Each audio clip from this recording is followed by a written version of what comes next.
Mais du coup, pour se présenter rapidement, donc vous connaissiez déjà le Shift Project, mais nous, on est les shifters, donc les bénévoles qui aident les travaux du Shift Project. Et l'année dernière, vous aviez participé à l'univers Shifté sur la thématique du logement et sur comment décarboner le logement. Et du coup, on avait trouvé votre intervention très intéressante. Et vu qu'on travaille beaucoup sur le sujet avec le cercle thématique urbanisme et immobilier, et surtout sur la rénovation, voilà, on voulait avoir votre retour d'expérience, connaître aussi le fonctionnement de la SCPI, votre retour d'expérience sur la rénovation, sur les DPE, avec les nouvelles normes qui arrivent aussi, sur les aides financières, si vous les utilisez ou si c'est trop compliqué à mettre en place et que finalement, il vaut mieux ne pas s'en servir. Voilà, donc tout votre retour d'expérience. Et si vous avez quelque chose à partager, je vous laisse aussi prendre la main. Ok. Non, j'ai prévu des slides, mais en support pour les réponses aux questions. Je n'ai pas prévu de Ok. slides là partagés directement. Donc, du coup, peut-être je peux faire une brève présentation de ce que c'est Kianeos, ou bien je ne sais pas Ouais. si les gens connaissent. Oui. Non, je pense pas que Ok, les gens connaissent. ouais, ça marche. Donc, déjà, avant toute chose, il faut que vous sachiez que aujourd'hui, j'interviens uniquement pour parler de rénovation immobilière, rénovation sur la partie énergétique en particulier. Et donc, du coup, j'interviens nullement dans une logique de vous proposer mes produits d'épargne ou quoi que ce soit. Donc là, c'est vraiment un disclaimer important qui m'est imposé par la réglementation. Donc voilà, c'est pas du tout une présentation commerciale ou quoi que ce soit. J'interviens de façon parfaitement bénévole et le sujet n'est pas un sujet financier, le sujet est un sujet de rénovation énergétique. Voilà. Donc ceci étant dit. Kianeos, l'objectif de cette société, l'objectif initial, c'était vraiment de travailler sur la rénovation thermique des bâtiments. En 2018, c'était déjà, il y a 4 ans, tout le monde parlait déjà de ce sujet et on avait déjà l'impression qu'il y avait très peu d'acteurs. Et donc, c'est une impression qui s'est plutôt confirmée avec le temps. Et moi, à la base, je travaillais dans le monde de la finance. Et donc, je me disais, il y a énormément d'argent dans le monde de la finance. Mon métier, c'était déjà de gérer de l'argent. Je trouvais que gérer de l'argent en les plaçant sur les marchés financiers ou des choses comme ça, je ne comprenais pas bien l'utilité de la chose. Je continue de penser que l'utilité est restreinte. Et donc, du coup, j'ai eu envie de faire un lien entre les deux, de me dire, si on arrive à capter un petit peu de l'argent de la finance pour l'utiliser pour rénover le parc immobilier, on va pouvoir avoir un impact qui est très important. Donc voilà, donc c'était ça l'idée. Donc aujourd'hui, on propose des produits d'épargne. Donc les épargnants nous confient leur argent dans des fonds de placement qu'on appelle des SCPI. Donc on en a plusieurs, on va en parler aujourd'hui. Et donc effectivement, avec cet argent, on achète des immeubles, on les rénove, on les met en location. Et donc les loyers qu'on perçoit, on les reverse donc aux épargnants. Voilà. Mhm. Alors, le premier obstacle à ça, il est tout bête, c'est que pour faire ça, il faut avoir un agrément de l'autorité des marchés financiers. Mhm. Et ça, on n'est pas nombreux à l'avoir en France. Je crois qu'on est 27 sociétés partout en France. Et donc, du coup, les concurrents ou les confrères, appelez ça comme vous voulez, c'est que des mastodontes. C'est genre, c'est AXA, c'est BNP, c'est Groupama, c'est voilà, des grosses banques ou des grosses assurances. Il y a très peu de petits indépendants. Donc, vraiment, on fait office de Lilliputien. Donc, ça, déjà, c'était les barrières à l'entrée sont difficiles. Après, une fois qu'on a réussi à passer ces barrières, c'est réussir à convaincre quelqu'un de nous confier son épargne alors même qu'il pourrait aussi le confier à une grosse banque type BNP, par exemple. Et donc, du coup, pour les convaincre de nous confier notre épargne à nous plutôt qu'à une autre personne, au moins au début, l'aspect environnemental, en tout cas, c'est toujours pas d'ailleurs, le principal vecteur. Le principal vecteur, c'était le vecteur financier. C'était de dire, si vous nous confiez votre argent à nous, vous allez avoir un meilleur rendement financier. Donc, l'équilibre qui a été très difficile à trouver chez Keneos, c'était d'une part, donc acheter des immeubles, faire des travaux de rénovation et mettre en location. Mais le rendement financier, il est calculé de manière très simple. C'est les loyers que vous allez percevoir divisé par le coût que vous a coûté l'acquisition plus les travaux. Donc, du coup, forcément, pour avoir un meilleur rendement financier, et ben, du coup, on peut être tenté de faire moins de travaux. Et donc, c'est un peu l'histoire des marchands de sommeil. Les marchands de sommeil, ils ont un super rendement financier parce qu'ils ne font pas de travaux du tout. Donc, du coup, ils achètent des immeubles et ils louent comme ça. Donc, ça a été la première difficulté, c'est-à-dire de réussir à trouver un équilibre entre voilà, les travaux qu'on allait faire et tout en proposant un rendement qui soit suffisamment intéressant pour que des gens se disent je vais confier notre argent à Kianeos, petit nouveau inconnu sur la place, plutôt qu'à des grands groupes, BNP, etc., où là, on est sûr que voilà, il n'y a pas de souci, c'est des gens qui sont là depuis très longtemps. Alors, nous, il y a certains sujets sur lesquels on a été, on va dire, inflexible. Et donc, du coup, on a identifié effectivement ces sujets. Et donc, on a essayé d'identifier quels étaient les travaux qui avaient le maximum d'impact environnemental. Donc, on a commencé avec un indicateur qui est vraiment tout bête, c'est-à-dire genre le nombre d'euros dépensés rapporté au kilowattheure économisé. Donc, à ce petit jeu-là, vous vous rendez compte que ce qui est hors catégorie, c'est l'isolation des combles. L'isolation des combles, ça coûte pas cher et ça vous fait des gains énergétiques énormes.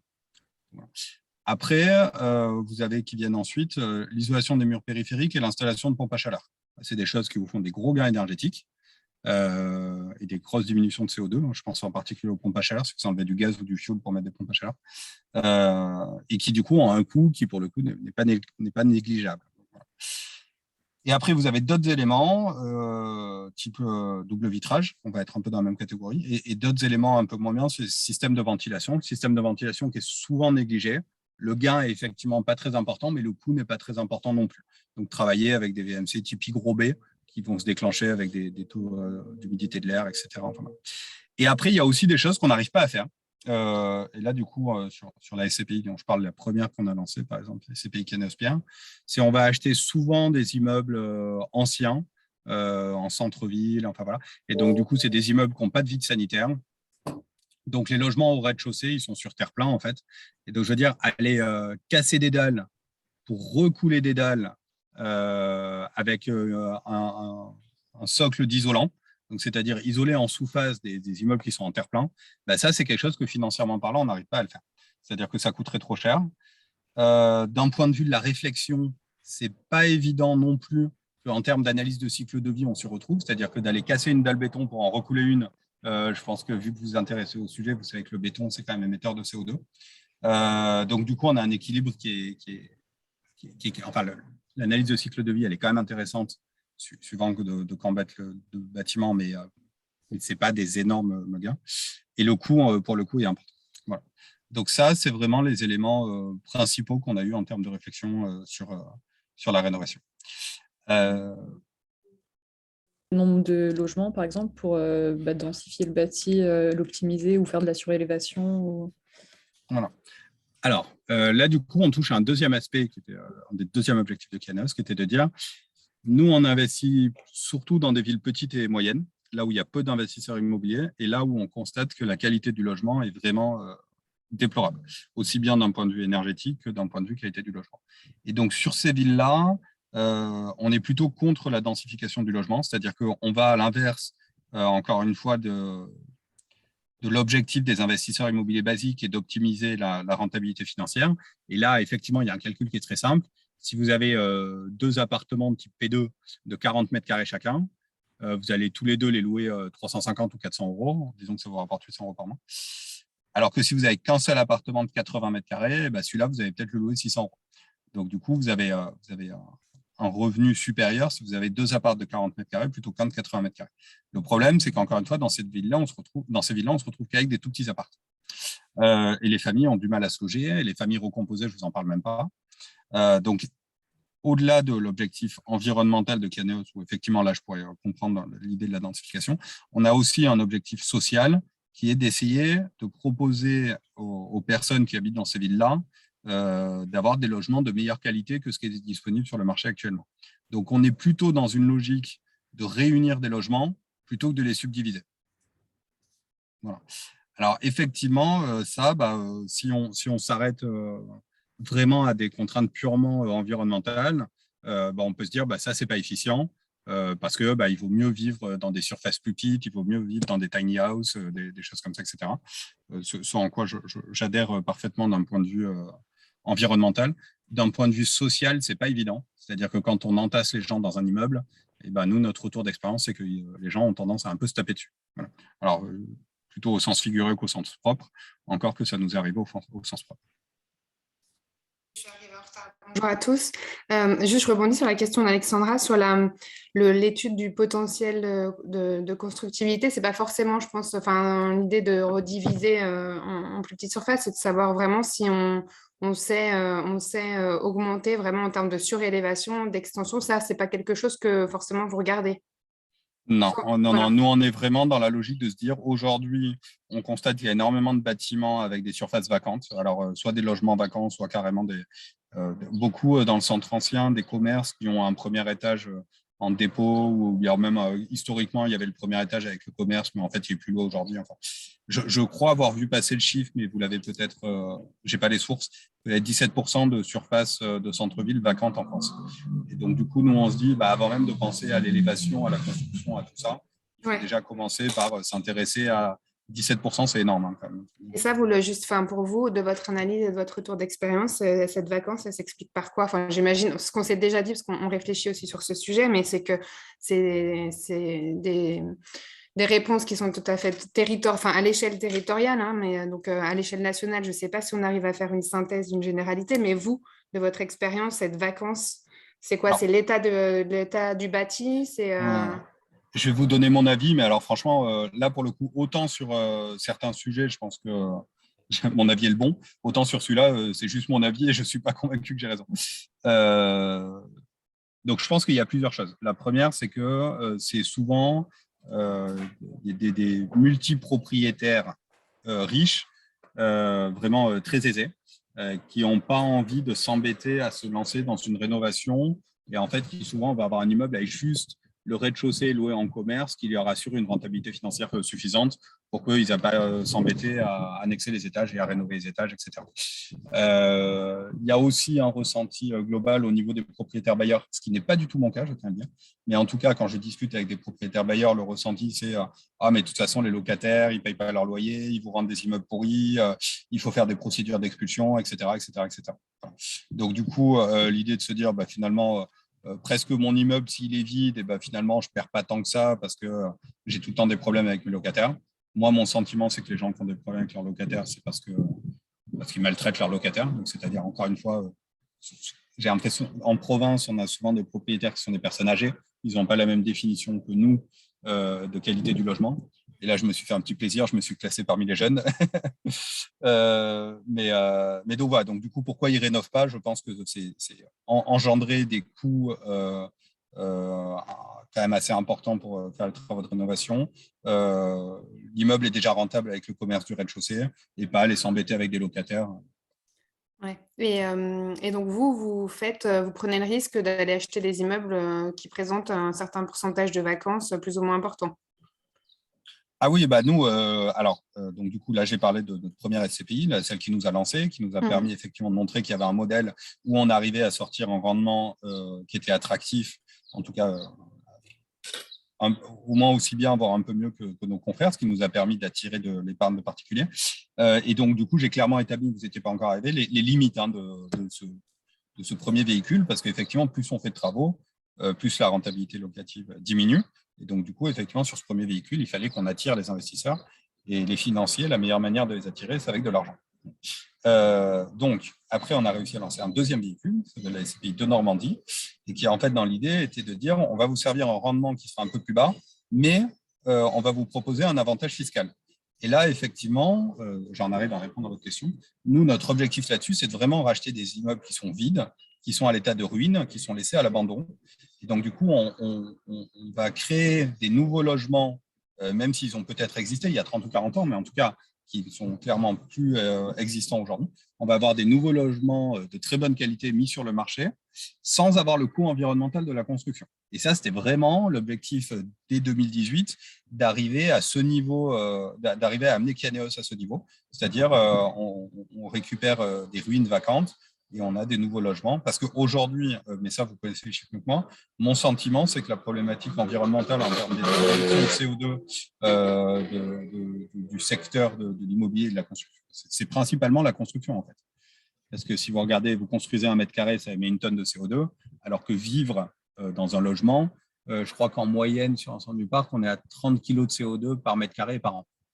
Donc, ça veut dire qu'en moyenne, en France, il faut 30 ans de vie d'un bâtiment pour pour émettre autant de CO2 que le construire, quoi. Et chez Kianeos, on est plutôt entre 5 et 10.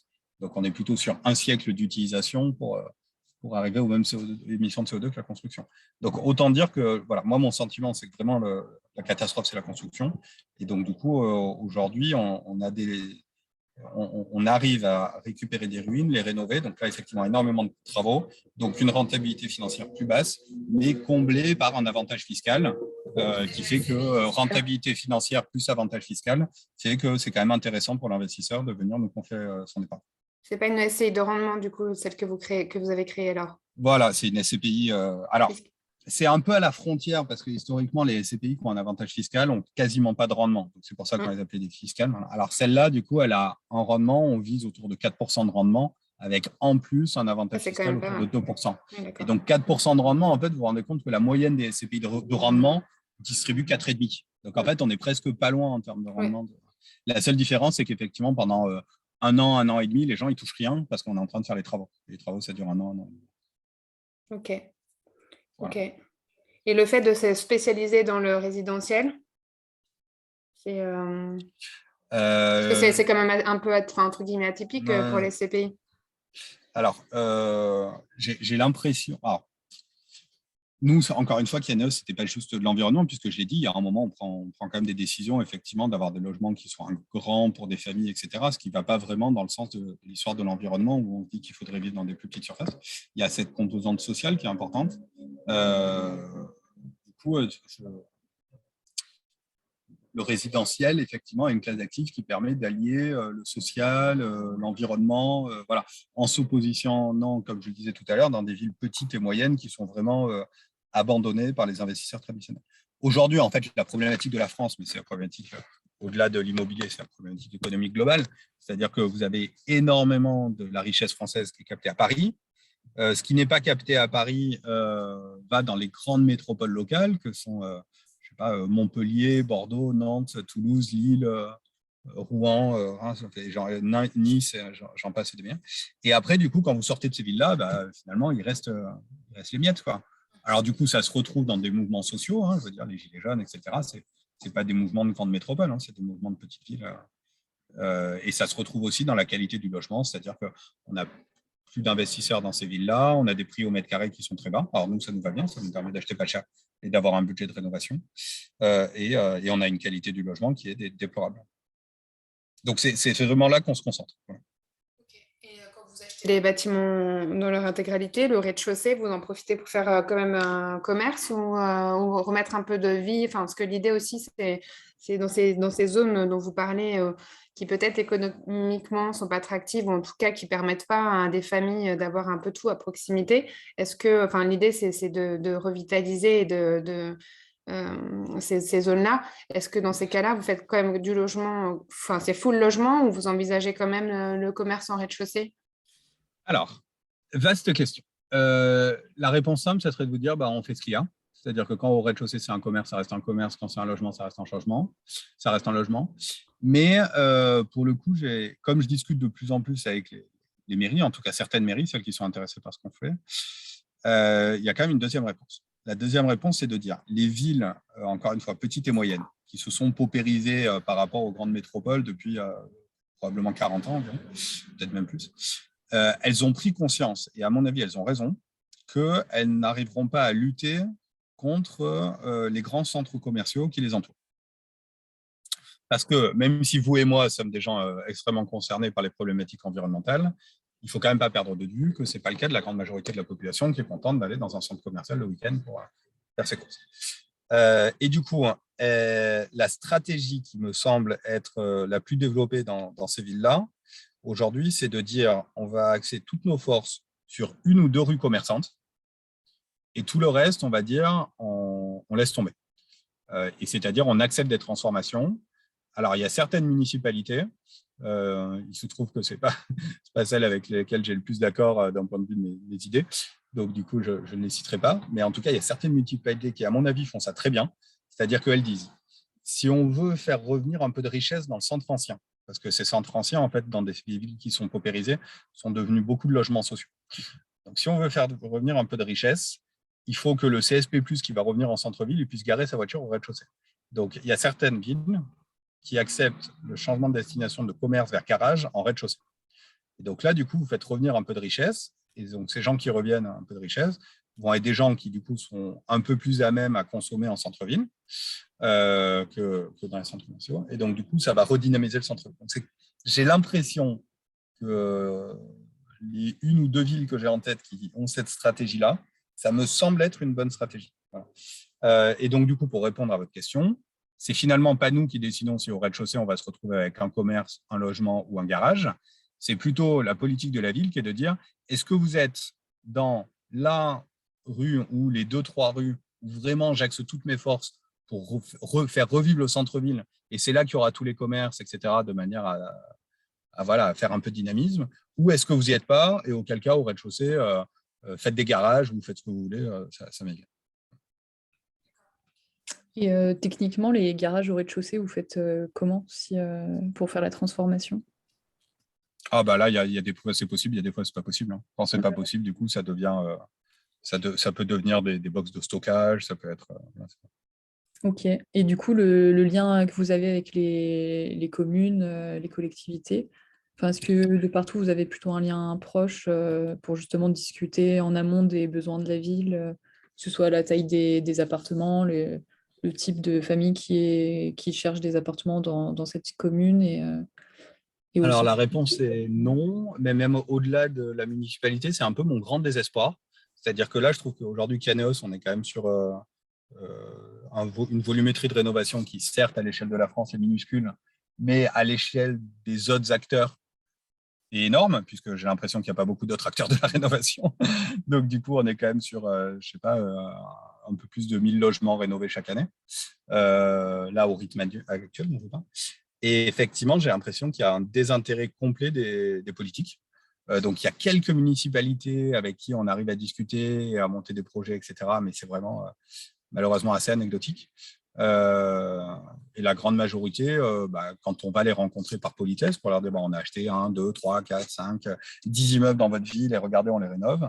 Et du coup, ok, c'est bien, mais ça ne donne pas beaucoup plus loin.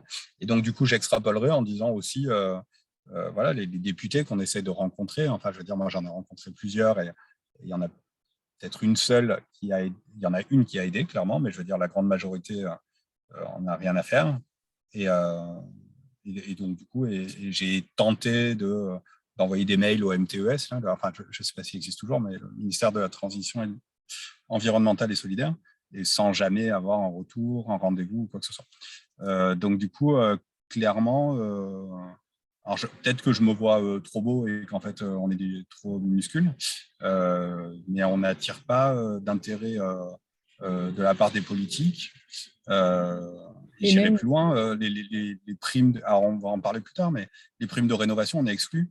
Et je trouve ça juste hallucinant parce que si l'objectif des primes type ma prime rénov, c'est que de maximiser la rénovation, il est évident que si vous donnez 1 euro de subvention à Caneos, c'est-à-dire pas à moi, hein, mais à les épargnants, on aura un impact environnemental très largement supérieur que si vous donnez 1 euro à un particulier qui va qui va souvent se faire arnaquer par des artisans ou qui en tout cas aura le risque de ne pas faire une rénovation globale de l'immeuble, enfin je veux dire avec toutes ces conséquences-là. Mais en tout cas, nous, on en est exclus de l'immense majorité des dispositifs. ouais. Vous n'êtes pas éligible. Vous regardez, les sociétés civiles ne sont pas éligibles à ma prime rénov. Pourquoi? Je ne sais pas. Il faut demander aux gens qui l'ont mis en place. C'est ok, c'est un gros sujet quoi, parce que on sait que ça fait pas tout, mais c'est quand même un. Ah oui, clairement. Non, mais c'est un gros sujet. Après, c'est pas le plus gros sujet. C'est-à-dire que là, aujourd'hui, je suis dans une ville dont je tairai le nom, mais j'ai fait un gros projet de rénovation, enfin vraiment des gros montants sur un immeuble qui n'était pas énorme, qui faisait 6 apparts dans le centre-ville de cette ville. Et donc, du coup, effectivement, j'ai demandé à avoir des subventions. Et donc, du coup, ils m'ont dit, dans le cadre de subventions, du coup, il y a des déclarations à faire, etc. Et tout. Bon, très bien. De toute façon, enfin, je veux dire, on fait les choses dans les règles de l'art, mais du coup, vous avez l'ABF qui débarque, vous faites des réunions, etc.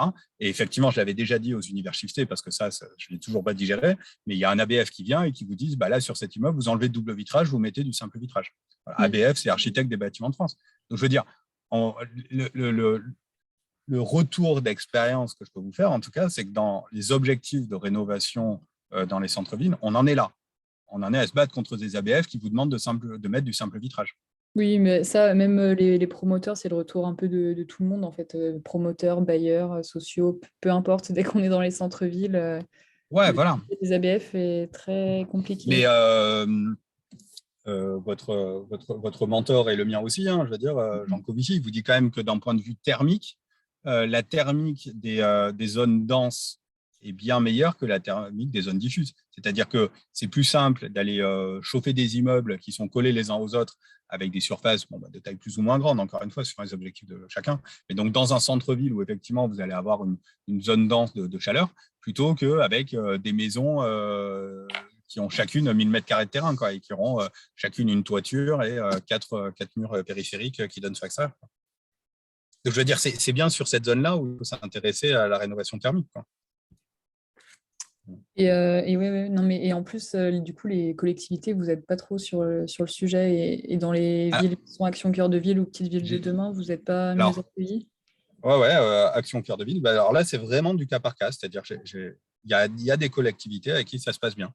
Il y en a beaucoup avec qui ça, je dirais pas que ça se passe mal, mais qu'on a un sentiment que c'est surtout de l'indifférence, quoi. Oui, ils impulsent pas le truc, quoi. Ouais, même dans des villes où, je vous dis, enfin là, j'en ai une en tête où on a, je sais pas, 8, 9 immeubles qu'on a rénovés. Là, il y en a une sur laquelle on est en train de faire une super belle réno, justement, dans le cadre avec Action Logement. Enfin, non, pas avec Action Logement, mais avec, dans le cadre d'un projet Action Cœur de Ville. J'envoie un mail au DGS pour lui dire, je sais pas, venez voir, on peut faire un papier avec la presse locale. Enfin, vraiment, je pense pas qu'il y en aura 36 des logements aussi beaux que ce qu'on a fait dans cette ville-là. Et genre, pas de réponse. Ouais. Et Donc, vous faites. Ouais. Mais encore une fois, c'est peut-être parce que je m'imagine qu'on est un gros acteur, alors qu'en fait, non. Hein. Je pense que si, vous êtes plutôt un gros acteur. Et je pense que dans la rénovation du privé, on est un gros acteur, mais par contre, peut-être qu'on est anecdotique par rapport aux OP HLM. Je sais pas. C'est-à-dire que peut-être qu'ils discutent davantage avec des HLM. Bon, nous, on fait pas des logements sociaux. On pense que. D'ailleurs, si vous prenez la répartition des.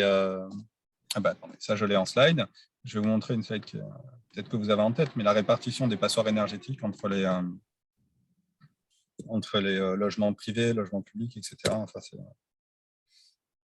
donnez-moi une seconde que je la ressors. Oui, j'imagine que le privé est le plus, le plus passoire énergétique. Ouais, voilà. Alors, attendez, je vais essayer de partager mon écran.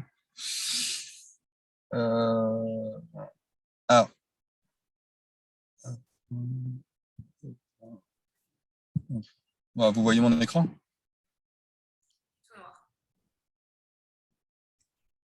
Oui, c'est bon.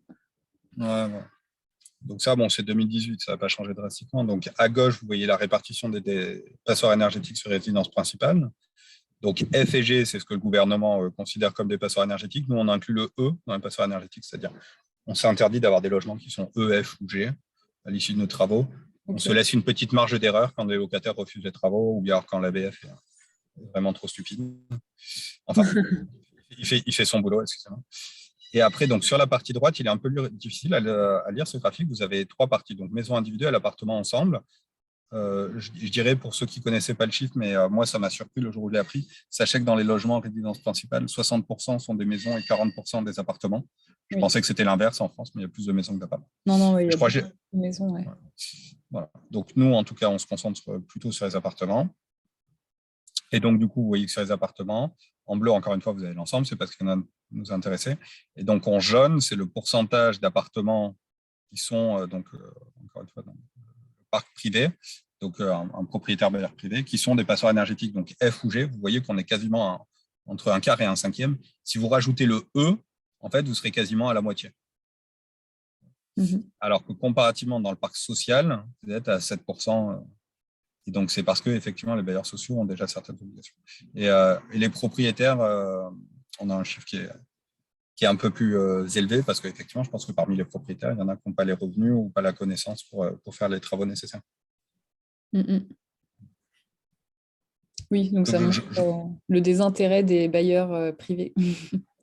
oui, voilà. Et d'ailleurs, je Des me nouvelles, permets une parenthèse. Oui, bah voilà, la question, c'était avec la nouvelle réglementation, c'est ça? oui, c'est ça. C'est que là, Ouais, bon, enfin, je me dis qu'il y aura des investisseurs qui vont se ruer là-dessus, non? ouais. Non, bah alors là, vous allez me dire que je suis un peu négatif, mais il y a énormément de villes depuis 3-4 ans. Moi, j'ai le sentiment que ça vient du sud-ouest de la France, mais je peux me tromper, mais qui ont mis en place un truc qui s'appelle le permis de louer. Oui, oui, à Bordeaux, oui. Bah, Ils nous ont le fait ça. permis de louer, donc du coup, quand vous voulez louer quelque chose, et bah, du coup, vous demandez à la ville le permis de louer. Bon, ils vous le font payer, soit dit en passant. Ils vous font perdre un mois, soit dit en passant. Donc, vous perdez un mois de loyer et vous perdez le prix du permis de louer. Et, euh, et donc, du coup, vous avez le droit de louer votre logement. Et voilà. Le problème, en fait, c'est que tous les gens qui louent des logements qui sont insalubres, ou en tout cas qui ne respectent pas toute la réglementation du permis de louer, et ben, du coup, ils ont trouvé, ils ont trouvé l'astuce, c'est-à-dire ils louent sans permis de louer. Parce qu'en fait, les mairies ne recoupent avec personne, ils ne recoupent pas avec la CAF, ils recoupent voilà. Et donc, du coup, aujourd'hui, il n'y a pas. C'est compliqué d'aller faire enfin, je suppose que pour les villes, c'est compliqué d'aller trouver les locataires qui font pas partie, enfin, dont le bailleur n'a pas obtenu le permis de louer, puisque je ne crois pas qu'il est présenté au locataire, encore faudrait-il que je vérifie. Et donc, du coup, moi, il me paraît évident que l'année prochaine, quand il faudra avoir un DPE supérieur à G et dans 2 ans, quand il faudra un DPE supérieur à F, et ben, du coup, les loueurs qui n'auront pas ça, et ben, vont louer avec sans permis de louer et sans DPE, et puis l'affaire sera réglée. Donc ça, d'une part. Et puis après, d'autre part, de toute façon, le DPE, je crois qu'il y a 60 millions de consommateurs qui a fait une étude, qui disait que si vous faites passer 5 ou 10 diagnostiqueurs sur une maison, vous avez toujours au minimum 2 notes d'écart.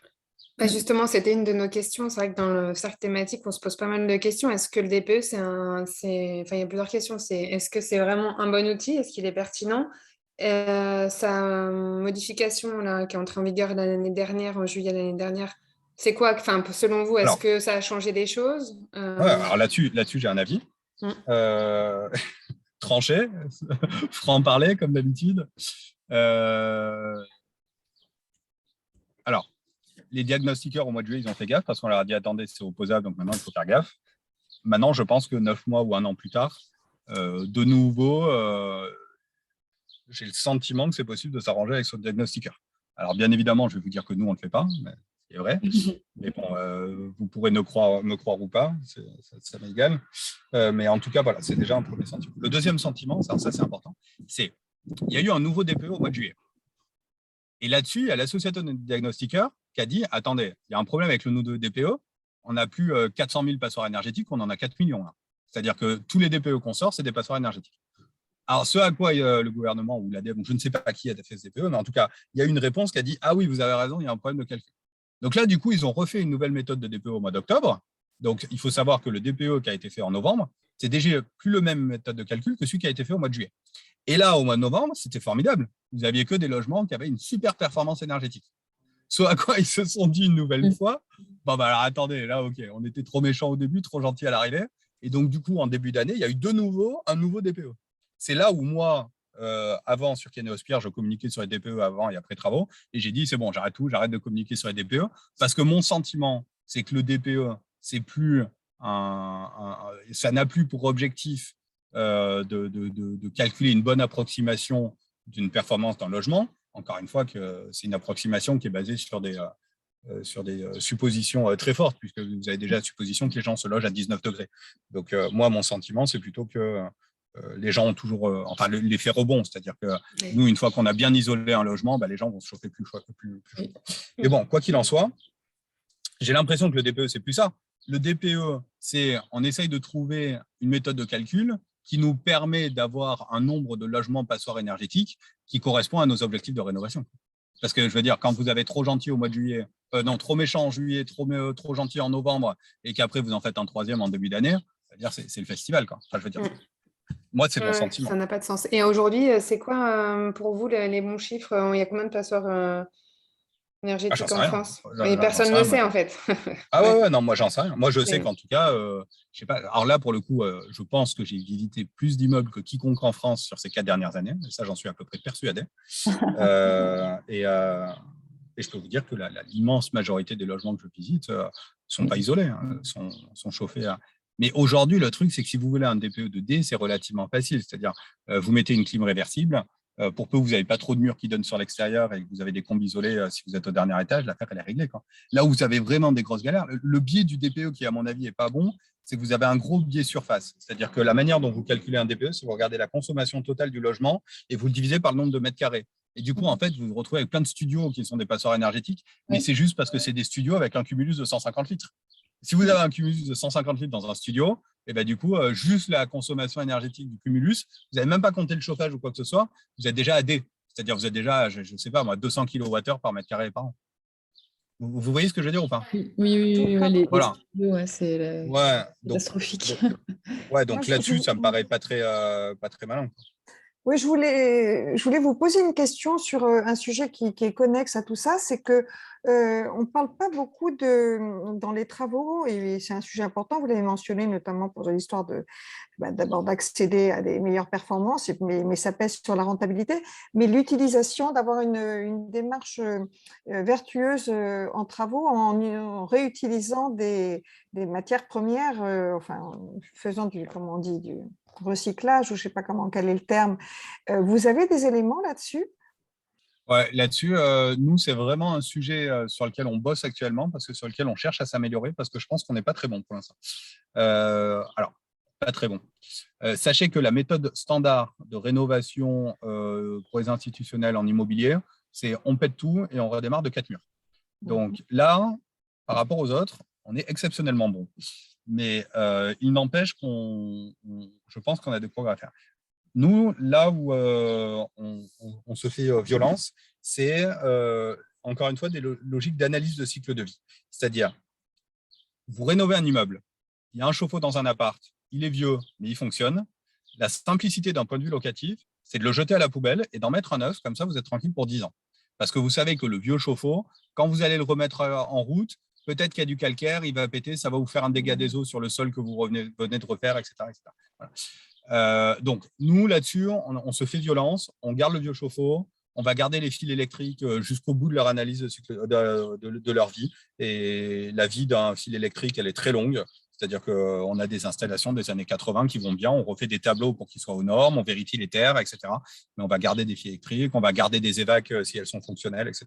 Donc là-dessus, je pense qu'avant même de parler de recyclage, il faut parler d'analyse de cycle de vie. C'est-à-dire que si vous installez, et ça j'ai le sentiment que ça se fait beaucoup dans le tertiaire, dans les villes très dynamiques, c'est-à-dire que c'est un marché, là je vais parler d'un marché que je ne connais pas du tout, donc à prendre avec des pincettes, mais j'ai quand même le sentiment que dans les villes très dynamiques où les commerces louent cher, et bah, du coup, vous allez louer à un commerce, il va rester 9 ans, il va refaire toute l'installation électrique, et après vous avez un nouveau commerce qui arrive, il va tout arracher, il va tout enlever, il va se refaire une installation électrique. Et ça, c'est un vrai problème, parce que je veux dire, le cuivre, c'est quand même un métal qui émet du CO2 à l'extraction, à l'implémentation, etc.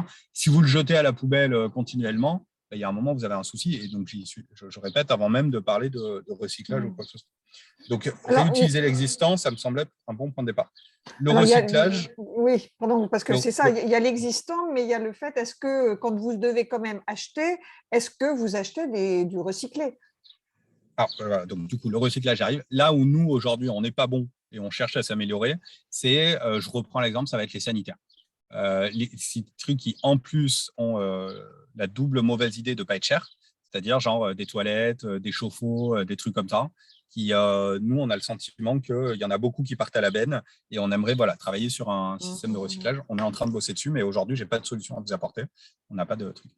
Ce sur quoi on peut s'améliorer aussi, c'est donc quand on va acheter, c'est genre par exemple l'isolant. Nous, l'isolant, il y a eu des moments où on a réussi à travailler avec de l'isolant biosourcé avec des prix qui étaient franchement pas très loin de l'isolant en laine de verre. Et donc ça, du coup, on était content. On travaillait avec de la paille de riz. J'avais pas mal communiqué là-dessus. Et d'ailleurs, je ne sais pas si c'est ma faute, mais derrière, la boîte avec qui ont travaillé à casser sa ligne de production. Du coup, ils avaient trop de commandes et du coup, on n'a plus réussi. Et donc là, on a embauché une personne qui est d'ailleurs un ancien shifter et qui travaille de la moitié, enfin 2 jours par semaine sur comment lier des partenariats avec des entreprises qui vont nous faire de l'isolant.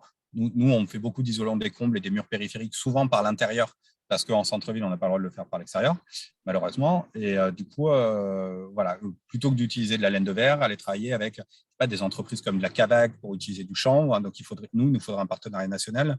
J'ai vu qu'il y a Placo qui a sorti un isolant en fibre textile. Donc, historiquement, je crois que le premier acteur en France, c'était Métis, qui est basé dans le Nord, qui doit être basé à Lens. Donc, c'est-à-dire, l'idée, c'est de récupérer les vêtements que vous laissez dans les points relais.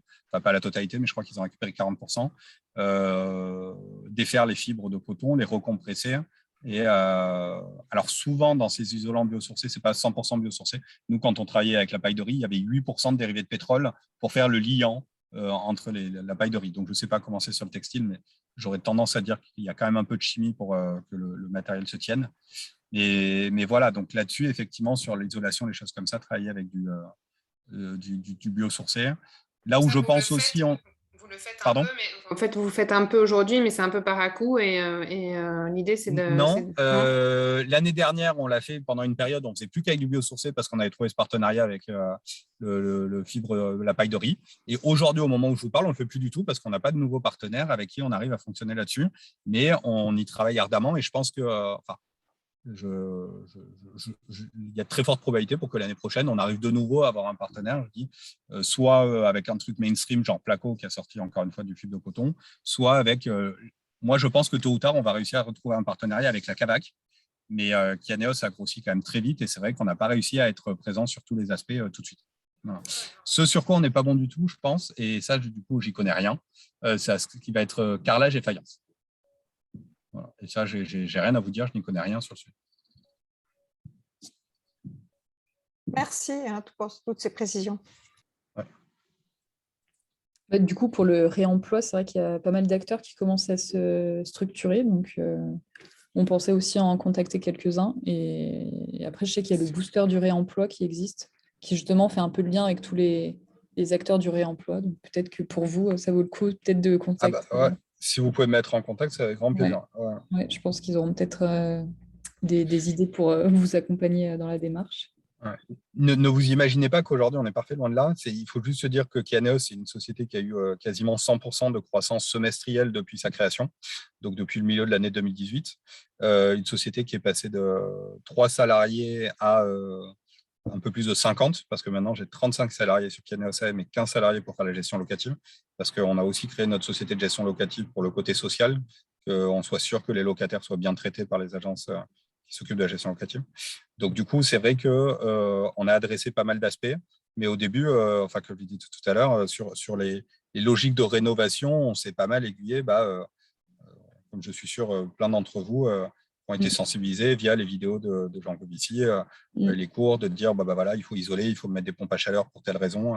Au début, on mettait du photovoltaïque, on a arrêté, maintenant, on ne sait plus trop. On a bossé avec des bureaux d'études, des gens très bien, un bureau d'études s'appelle… Je cite les gens bien, Terrao à Lyon, un mec vraiment super bien et qui disait oui, mais un peu de photovoltaïque, ça peut être pas mal pour soulager le réseau par moment en été. Enfin voilà, il y a quand même pas mal de sujets, mais encore une fois, on n'a pas eu le temps de s'améliorer sur tous les aspects. On a essayé de gérer la croissance, on avait envie d'essayer de montrer que c'était possible de faire du volume. Mais voilà, mais on n'est pas parfait sur tous les aspects, loin de là. Bonjour, monsieur Rousseau. Je ne sais pas si je peux intervenir. Je suis donc une agence immobilière qui travaille avec monsieur Rousseau. Et effectivement, on travaille depuis 2019, donc depuis la naissance en fait quasiment de Kianeos. Et donc, nous, on voit l'évolution effectivement et on essaie de s'adapter. Et on voit qu'il y a quand même d'énormes efforts de fait, autant au niveau rénovation, mais aussi au niveau de l'acceptation des dossiers sur le parc immobilier. Et donc, nous, on est vraiment sur le terrain et on voit vraiment les choses concrètement. Donc, voilà, donc je voulais intervenir pour faire un petit clin d'œil et qu'on apprécie vraiment de travailler avec cette SCPI qui, aujourd'hui, fait d'énormes efforts. Top. Merci beaucoup. Du coup, tu avais une question, Tiffany? Oui, j'avais une question, je ne me souviens plus. C'est pas grave, ça reviendra. On a parlé du DPE, donc on se dit que ça ne vaut pas grand-chose, ça prend quand même beaucoup de temps et aujourd'hui, c'est quand même pas un outil, je comprends, qui est pertinent. L'audit énergétique obligatoire en septembre, donc vous l'avez pas encore, vous l'avez déjà testé sur certains de vos biens ou pas? Non, je connais pas. D'accord. Voilà. Et du coup, oui, Et on peut parler des certificats d'économie d'énergie aussi. Nous, on n'a jamais vraiment utilisé jusqu'à présent. Enfin, on l'a fait, mais vraiment avec parcimonie. Et là, du coup, qu'on voulait se lancer dedans parce qu'on avait un peu plus de temps. Et du coup, les gens, en fait, vous savez comment ça marche, c'est-à-dire qu'il y a des gros pollueurs, genre on va dire Total, hein, parce que forcément ça leur tombe toujours dessus, les pauvres. Et après, vous avez des intermédiaires qui vont faire l'intermédiaire entre les gens qui auront des certificats d'économie d'énergie. Donc, on fait des travaux de rénovation, ça consomme moins d'énergie. Du coup, on a le certificat que derrière Total nous paye, hein, et donc on récupère de l'argent. Et ça, du coup, l'intermédiaire nous dit que le prix de la tonne carbone s'est tellement effondré que maintenant, ça vaut même plus le coup de faire un certificat d'économie d'énergie. Donc voilà, ça c'est un sujet moi sur lequel je suis pas spécialiste, mais en tout cas il semblerait que post-Covid on ait cette problématique là. D'accord. Et justement, contexte international, Covid, tous ces aspects réglementaires là dont on parle, enfin, le coût de travaux, vous arrivez à vous, c'est quoi là votre vision, parce que les devis là qu'on des durées de validité de 24 heures, non, mais comment nous, vous tout vous en va bien. sortez? Je veux dire, on fait 2 millions d'euros de travaux par mois. Tous les artisans avec qui on bosse, ils savent qu'ils sont payés tous les mercredis. Moi, j'ai découvert ça. Les artisans, leur stress, c'est d'être payés. C'est-à-dire que souvent, ils font des travaux et après, ils doivent se battre pour que le propriétaire la paye. Donc, je veux dire, les artisans, ils sont vraiment tous super contents de bosser avec nous. Donc, pour nous, c'est facile, quoi. Je veux dire, on a des artisans maintenant qui bossent quasiment plus pour nous. Ils perdent pas du temps à faire des devis. Ils sont toujours en train de bosser. Donc, du coup, ils gagnent plus d'argent, même s'ils nous font des prix pas chers. Et après, il vient de se coupler à ça le fait qu'en 2018, Kianeos, il fallait qu'on fasse nos preuves, c'est-à-dire il fallait qu'on se batte. On était le nouveau, personne ne nous connaissait, etc. Et en étant sur du résidentiel, sur de la rénovation pendant le Covid, etc. Maintenant, je veux dire, vous n'avez pas un journal qui parle de SCPI sans parler de Kianeos. Donc, c'est-à-dire que quand vous allez chez votre marchand de journaux et que vous ouvrez ça, mieux vous votre argent, le particulier, et que systématiquement vous voyez Kianeos, du coup, après, vous êtes un épargnant, voilà, vous n'avez pas de souci à mettre votre argent chez Kianeos. Donc aujourd'hui, si on n'a plus un rendement à 6%, on a un rendement à 5,5%, tout va bien, quoi. Je veux dire, les gens, ils sont quand même contents, ils voient que la répartition. En plus, j'ai l'impression, et Madame Tessier a joué pour moi aujourd'hui, je ne l'ai pas payé, hein, je vous promets. Mais j'ai l'impression qu'on a plutôt l'image d'être des gens francs. C'est-à-dire que moi, c'est vrai que j'essaye toujours de dire voilà ce qu'on fait, voilà ce qu'on ne fait pas. C'est-à-dire, je vous l'ai dit aujourd'hui, on n'arrive pas à faire entrer dans le budget de péter des dalles pour isoler en sous-face des logements qui sont en terre-plein. Ça, on n'y arrive pas, on n'y arrive pas. On n'arrive pas à mettre des parquets en bois massif. On met des PVC. Alors, on met du PVC haut de gamme, recyclable, zéro perturbateur endocrinien, tout ce que vous voulez, mais on n'est pas sur du bois massif sur les parquets. Et aujourd'hui, on n'isole pas avec du biosourcé. On a perdu notre partenariat l'année dernière. Je pense que l'année prochaine, on aura un prochain. Et donc, du coup, ce côté où on est très franc, je pense que ça détonne un peu avec la finance plus traditionnelle et ça fait que ça plaît et qu'aujourd'hui, effectivement, on a énormément de gens qui ont envie de nous confier leur épargne, à tel point d'ailleurs, soit dit en passant, qu'on a été obligé de limiter le montant d'épargne qu'on nous confie. Et là, attention les yeux, parce qu'en termes financiers, ça fait toujours des gros montants. C'est-à-dire, on a bloqué le montant d'épargne qu'on nous confie à 100 millions d'euros par an. Voilà. Vous voyez que dans le monde des SCPI, c'est une goutte d'eau, mais on parle quand même de 100 millions d'euros par an, quoi. Donc, ce qui fait qu'on achète et qu'on rénove plus de 1000 logements par an. Enfin, je veux dire, c'est des montants absolument incroyables et qui rejoignent l'idée de base que je disais en première phase, qui est que si on arrive à utiliser un tout petit peu d'argent du monde de la finance pour le mettre à disposition d'objectifs type rénovation immobilière, ça peut aller très vite. D'ailleurs, je l'avais déjà dit, je crois, aux universités shiftées, où je crois que c'était Rémi, je crois, qui avait parlé des besoins qui étaient évalués à, je sais plus, plusieurs milliards ou dizaines de milliards d'euros par an. Et mon premier argument, c'était de dire, ne pensez pas que la quantité d'argent est un problème. Le problème ne viendra pas de là. Le problème peut venir de l'envie, le problème peut venir de la compétence. D'ailleurs, sur le DPE, je pense que regardez le nombre de DPE qui sont calculés chaque année, regardez le nombre de personnes qui sont nécessaires pour calculer ce nombre de DPE, et interrogez-vous sur savoir si on a ce vivier de compétences en France pour atteindre cet objectif. C'est-à-dire, il y a des fois, c'est aussi bête que ça, quoi, hein, je veux dire. Oui. Bah, même sur les artisans, enfin tout quoi, le montage des opérations, enfin bref. Moi je pense que Alors les artisans, nous, moi, on me pose très souvent la question, on n'a pas de problème de trouver de la compétence. Ouais. Il y a des fois, on a des problèmes ponctuels. Là, par exemple, quand il y a 3 orages de grêle au même endroit, en l'espace de 1 mois et demi, après, on n'a plus de couvreur pour refaire une toiture. Mais sinon, si on sort de là, globalement, on arrive à trouver de la compétence au niveau des artisans. ouais. Non mais je pense que la SCPI, c'est un modèle qui permet d'être efficace sur des rénovations globales et enfin je comprends même pas que vous soyez encore les seuls à faire ça. Et... Alors, moi, je comprends très bien, et là, je peux vous le dire quand même. On collecte 100 millions d'euros, on achète, je sais pas, 200 immeubles, on va dire, ou 150. Comparativement, une autre SCPI, quand elle collecte 100 millions d'euros, elle va acheter, si elle achète des plateaux des plateaux à la Défense ou des commerces dans le 8e arrondissement, elle va faire peut-être une dizaine d'investissements dans l'année, peut-être même pas, quoi.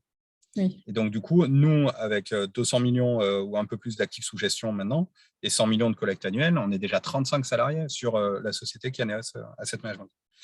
Et donc, comparativement, une autre société qui va faire des bureaux ou des commerces aura peut-être 3 fois moins de salariés. Donc, je ne dirais pas qu'elle fait 3 fois plus de bénéfices parce que nous, on est en province, donc on a des salaires de provinciaux. Mais en tout cas, elle a une gestion humaine et une structure de bénéfices qui, à mon avis, est très largement supérieure à Caneos. Donc, pourquoi est-ce qu'il n'y en a pas d'autres? Parce que ça rapporte moins, quoi. Enfin, je pense que c'est pas pour nos épargnants, mais pour nous. Oui, mais pourtant, votre rendement, il est quand même... Alors, je parle de 2 choses différentes, c'est-à-dire le rendement de la SCPI, donc ça, il est très bien. Mais là, je parlais de la société qui s'occupe de gérer la SCPI. Et là, la société, c'est la mienne, qui est Neos Asset Management. Voilà, c'est celle qui emploie 35 personnes et c'est celle qui prend des frais sur la collecte, etc. Ok. Et vous les sourcez comment, vos immeubles? Alors, on a 4 personnes partout en France qu'on appelle des gérants financiers qui sont au comité d'investissement qui choisissent, donc voilà, qui sont par. Donc, moi, je suis dans le sud-est, une personne dans le sud-ouest, une personne au sud de Paris, une personne au nord de Paris. Et donc, le boulot, c'est de trouver des immeubles et de les présenter lundi en comité d'investissement. Et en comité d'investissement, on décide collégialement ce qu'on achète ou ce qu'on n'achète pas. Et donc, eux, c'est quoi le process? Enfin, ils cherchent comment? Enfin, il y a plein de méthodes, mais donc vous allez quand même voir les communes, vous allez voir vous faites comment? Moi, j'ai l'habitude de dire que je suis un gros bourrin. Donc, c'est-à-dire, moi, c'est Leboncoin et mon ami.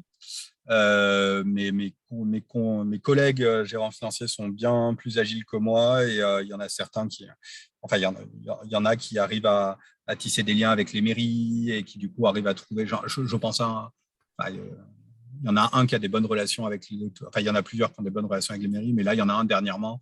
Il a dit telle mairie, elle sait qu'on rénove bien, alors du coup, elle a une ancienne école désaffectée qu'elle voudrait nous vendre. Enfin, voilà, donc, du coup, il peut aussi y avoir un peu de ça. D'accord. D'ailleurs, tout à l'heure, quand je vous disais que je n'avais pas de super relation avec les mairies, c'est peut-être moi qui ne suis pas doué. Ça, c'est pas du tout exclu. Okay. Et SCPI, pourquoi du coup? C'est la question que je vous posais quand on a commencé à échanger, pas de crowdfunding? Alors, je pense que si vous voulez faire du volume en finance, il faut aller sur le mainstream. C'est-à-dire que vraiment, nous, la SCPI, c'est un produit d'épargne régulé par l'autorité des marchés financiers, Capignon sur rue. Enfin, je veux dire, ça coche un certain nombre de cases, ce qui fait qu'une fois que c'est clairement établi, que vous êtes dans les journaux et tout, vous avez la possibilité effectivement de lever une quantité. Nous, cette année, si on ne bloquait pas la collecte, on faisait 200 millions d'euros de collecte. D'accord. C'est le meilleur véhicule, quoi. OK. Non, j'ai pas dit que c'était le meilleur. J'ai dit que si l'objectif, c'était de catalyser une force financière la plus importante possible, je pense qu'effectivement, c'est le véhicule le plus adapté. Et je pense qu'effectivement, pour rénover, il y a besoin d'argent. Là, on est d'accord. Je pense que l'argent n'est pas un problème. Le jour où des gros acteurs se mettent sur cette stratégie, je pense qu'il y a possibilité de capter juste sur ce typologie de véhicules SCPI, c'est-à-dire on s'adresse qu'à des investisseurs, ce qu'on appelle des investisseurs retail, des particuliers. Le jour où demain vous vous intéressez à des institutionnels, voilà, vous pouvez multiplier par 10 ou par 20 la quantité de collecte sur cette stratégie spécifique, à mon avis, très facilement. Très, très facilement. Et sur les ambitions gouvernementales dont on parlait avec ces restrictions, l'interdiction à la location qui va arriver, etc., votre avis, c'est suffisamment ambitieux, pas assez, le Ah, rythme? je voulais donner mon avis. Les gens qui louent des passoires énergétiques, ils vont continuer en fraudant encore. Mais Oui. encore une fois, c'est mon avis, c'est pas que c'est la vérité. Mais je le vois en tout cas sur les villes où il y a des permis de louer, il y a des tonnes de gens qui louent sans permis de louer. Oui, il y aura un second marché, un peu Ouais. marché caché, et du coup, ce sera encore plus difficile de quantifier les passoires, vu qu'elles seront même plus déclarées. Ouais. Après, Mais vous savez, enfin, pas me faire des amis, mais j'ai quand même l'impression aussi qu'il y a des fois, vous avez des lois qui viennent de tout en haut, hein, pour ne pas dire de Paris. Et puis après, en province, bah, bam, débrouillez-vous, quoi. Mais je veux dire, si au final, les particuliers, ils la font pas, la rénovation, vous faites quoi après? Les gens, ils vont dormir dans la rue. oui, c'est le problème. Là, c'est plutôt incitatif, mais c'est vrai que si ça Ouais. marche pas, je sais pas, j'espère qu'ils ont un plan B, mais c'est sûr que si ça prend pas et que les gens prennent pas d'eux-mêmes la décision de faire des travaux, bah, il se passera rien, et forcément qu'on va pas laisser les gens dans la rue. Donc, à voir si tout le monde se mobilise ou si au contraire, tout le monde préfère être réfractaire au fait de faire des travaux, et que si personne s'y met, ben, ça prendra pas. Mais bon, Faire des travaux, c'est pas évident, hein. Je veux dire, bah oui. enfin, c'est Mm, mm. nous on apprend, hein, au fur et à mesure, on se perfectionne chaque jour qui passe, mais vraiment, c'est pas évident. Et puis après, toujours pareil, quand vous vous lancez dans un truc comme ça, vous avez des risques juridiques qui vous dépassent quand même. Ouais. C'est-à-dire être capable de tout mettre en place pour vous assurer que si un jour il y a un artisan qui se fait mal, vous ne vous retrouvez pas trop dans la panade. Oui. Donc aujourd'hui, aller confier ça à des particuliers, bon, bah, pourquoi Oui. pas, hein, mais Ça paraît un peu impossible, oui. Bah, c'est ce qu'on se disait, puis en fait, on n'en a pas parlé parce que vous n'êtes pas concerné, hélas, mais concernant les aides, quand on est un particulier, c'est à s'arracher les cheveux, quoi. Donc, il y a aussi un gros sujet là-dessus. ouais, quand on est un professionnel aussi. On en a moins, mais les rares qu'on a, il faut s'arracher les cheveux aussi. Ouais, mais voilà, donc ça fait partie des sujets. Non, ce qui est attristant, moi, je vais vous dire, quand là, moi, de mon expérience avec les aides, c'est que je travaille beaucoup, enfin, je travaille pas mal avec Action Logement. Et il y a des régions avec qui ça se passe super bien et des régions avec qui c'est une catastrophe. Et d'ailleurs, du coup, on a abandonné. Et en fait, c'est juste une histoire de personnes. Et vous vous dites finalement, en fait, un gros impact de rénovation, c'est fini à une histoire de personnes. C'est quand même triste. Mm, mm. Donc, moi, j'aurais espéré. Oui, ça veut dire que ça tient à rien. C'est Ouais. dingue. Ah oui, oui, clairement, Mm. c'est vraiment. Ça Oui, tient mais à rien. c'est Et le je cas pense que aussi. Mm. le travail des professionnels de l'immobilier est très important justement à ce sujet-là, parce que nous, on est les premiers justement à solliciter et à informer les propriétaires bailleurs de l'importance de cette rénovation énergétique. Donc effectivement, on fait un petit travail puisqu'on n'a quand même pas tout le potentiel à notre disposition. Mais nous, là, aujourd'hui, on anticipe justement beaucoup de choses en expliquant à nos bailleurs que là, c'est maintenant qu'il faut commencer à investir et à faire des travaux pour la rénovation. Donc, c'est vrai que nous, on fait un gros travail de sensibilisation. Alors, c'est vrai que ça ne fait pas plaisir, hein, quand on a un bailleur devant nous qui ne veut pas forcément injecter d'argent, mais bon, ça permet aussi de faire de la défiscalisation. Mais tout ça, ça vient aussi des agents immobiliers. Les agents immobiliers ont un énorme travail à faire de sensibilisation. Mais effectivement, il y aura toujours une partie qui passera à la passoire. Ça, c'est clair. Ouais. Et Pas de vous le savez, dire. j'ai aussi une activité de transaction parmi mes activités immobilières et je suis à Paris. Et à Paris, c'est déjà 30% des logements qui ne respectent pas l'encadrement du loyer. Alors, quand vous voulez en plus rajouter des travaux, enfin, bon, c'est voilà. Énorme contrainte, effectivement. Ah oui, un vrai problème, un vrai problème. Si je peux rajouter, aujourd'hui sur le parc gestion, donc forcément on a un parc de gestion.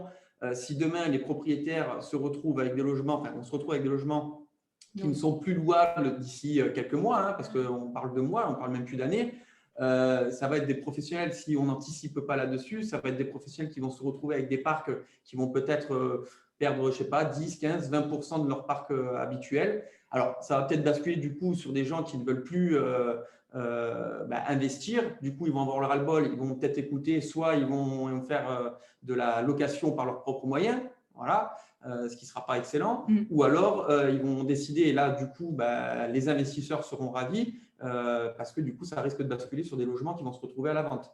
Alors, ça fera du chiffre, c'est certain, ça sera peut-être le bonheur des investisseurs, mais à un moment donné, je pense qu'il faut être vigilant. Enfin, je ne sais pas s'il y a beaucoup d'agents immobiliers dans le coin, mais clairement, voilà, il faut rester vigilant là-dessus. Enfin, la partie énergétique, pour moi, elle est très, très importante et essentielle.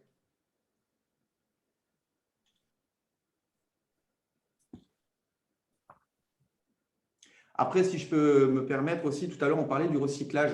Et ça, je vise un peu M. Rouzot. Effectivement, c'est bien de recycler, d'essayer de prendre des matériaux qui ont déjà été utilisés. Alors, je pense notamment, par exemple, pour moi, à mon sens, on n'utilise pas, je suis un ancien du bâtiment, et je trouve que les artisans ont tendance à effectivement prendre, jeter, mettre du nouveau. Pourquoi? Parce que la décennale ne fonctionne pas si on prend de l'ancien, etc. Mais je pense que déjà, si on réutilise l'ancienne tuile, ça serait déjà, sur la partie couverture, toiture, etc., ça serait énorme. En fait, on se revoit forcément avec des tuiles neuves, etc. À mon sens, on passerait déjà sur de l'ancienne tuile, mais déjà, ça serait excellent. Alors, effectivement, il y a les ABF qui parfois mettent des contraintes techniques, hein, mais ça serait quelque chose déjà de bien. Après, les toilettes, forcément, je n'y crois pas. Voilà, personnellement. Le réemploi, c'est compliqué, mais bon, faut Les toilettes, un truc tout bête, ça se nettoie, quoi. Exactement. Je veux dire, moi, le nombre de fois où je vois qu'on balance des trucs, où finalement, si c'est bien décapé, ça va, quoi. Ouais. Oui, tout simplement. Ouais, mais quand vous Mais voyez… de même que les chauffe-eau, 9 fois sur 10, on les jette à la poubelle alors que c'est le groupe de sécurité qui est pété. Enfin, je veux dire, il y a des fois, 9 fois sur 10, j'exagère, mais c'est des trucs qui arrivent. Et à côté de ça, actuellement, on voit des chantiers qui sont bloqués parce qu'ils n'arrivent pas à se fournir en matières premières. Donc, bon, alors, ce n'est pas les mêmes, c'est sûrement pas les mêmes, j'imagine. Mais bon, il y a quand même quelque chose sûrement à revoir dans tout ça, dans cet équilibre en tout cas. Le détartrage, par exemple, des chauffe-eau, je sais que dans certaines régions, ça se fait. Nous, on est dans le sud-est, donc une eau très dure avec beaucoup de calcaire. On ne le fait jamais. Donc ça, c'est peut-être aussi des pistes peut-être à explorer. Parce que les chauffe-eau, effectivement, c'est un gros souci. On le change facilement parce que ça n'a pas un gros coût. C'est surtout aussi, on recherche la tranquillité. Mais peut-être faire du nettoyage, comme on va entretenir une climatisation, on va faire toutes les années un entretien, peut-être que le chauffe-eau, il va peut-être falloir passer là-dessus. Je ne sais pas. C'est peut-être d'ouverture. Oui, je pense qu'il faut être moins exigeant et être un peu plus… être moins paresseux dans la gestion de tout ce qui est technique, de tous ces éléments qui du ont coup, besoin. ça répond à la question de pourquoi il n'y en a pas d'autres qui le font, quoi. Oui. Parce que, alors, je ne veux pas dire que mes confrères sont paresseux, mais c'est vrai que quand vous louez un commerce, en fait, vous devez juste, un commerce ou un bureau, vous avez juste la responsabilité du clos, hein. Donc, c'est-à-dire la toiture, la façade, les fenêtres. Après, à l'intérieur, ils font ce qu'ils veulent, quoi. Donc, c'est quand même plus tranquille. Hein. Ouais. Non, le résidentiel, il faut avoir envie pour s'y attaquer avec du volume. Ouais. Moi, perso, si je savais ce qui m'attendait, je ne l'aurais pas fait. Hein. On m'y reprendra pas, quoi. Vous ne saviez pas alors, hein. Ah non, je ne savais pas. Non, je vous confirme, je Heureusement. ne savais pas du tout. Ouais, heureusement. Hein. Du coup, je pense que votre retour d'expérience, je pense que vous partagez un peu le même avis des promoteurs immobiliers, des bailleurs sociaux, et pourtant vous faites un peu un métier différent, mais je pense que peut-être que vous n'aviez pas du coup l'historique, ni leur retour d'expérience à eux, et du coup vous êtes un peu lancé là-dedans en pensant surtout finance, et c'est vrai qu'après on se rend compte des problématiques humaines, techniques, et de tout ce qui va avec l'immobilier, quoi. Mais, ouais. Oui, non, clairement. Moi, je n'avais pas du tout pris la mesure de tout. Et puis même, c'est quand même un métier, là, où même en l'espace de 4-5 ans, là, la réglementation, dire les permis de louer qui apparaissent partout en France, c'est un truc, ça change le métier de manière assez importante. Quoi. Oui. C'est très bien, hein, moi, je veux dire, je suis pour. Hein. Je serais encore plus pour s'il s'assurait que tout le monde le demandait correctement. Mais je veux dire, le concept, c'est un bon concept. Ouais. Pas sûr que ce soit appliqué, en effet. Bon. Il est 13h, on est bon. On a survolé plein de sujets et puis on pourrait, je pense, y passer 4, 5, 6 heures. Mais merci en tout cas, Jérémy, d'avoir pris le temps de nous répondre. Je pense que c'était un échange hyper intéressant pour tout le monde. Je ne sais pas s'il y a d'autres questions dans le chat pour terminer ou pas. Non. J'ai mis mon adresse mail dans le chat si vous avez si vous voulez m'envoyer. Ok. Écoutez, disponible. Ouais, ok. Merci beaucoup pour l'échange. Et puis on essaiera de faire le lien avec le réemploi, action utile. Il y a plein de passerelles. Ouais, moi, je suis preneur volontiers parce que c'est un sujet d'actualité chez nous. Encore une fois, on sait que là-dessus, on n'est pas… Et le biosourcé, nous aussi, on veut s'y pencher. Donc, pareil, si on peut créer des passerelles, on le fera. Ouais, là, je vous invite à contacter la CAVAC, à mon avis. Enfin, encore une fois, nous, on ne leur a jamais parlé. Hein. Donc, c'est vraiment une bouteille à la mer, mais je pense que c'est des gens qui savent faire et qui vont être capables de développer un réseau de distribution, je pense. Ok, très bien. Merci beaucoup. Merci, bonne journée. Merci, bonne journée. Merci, bonne journée à tous. Merci, au revoir.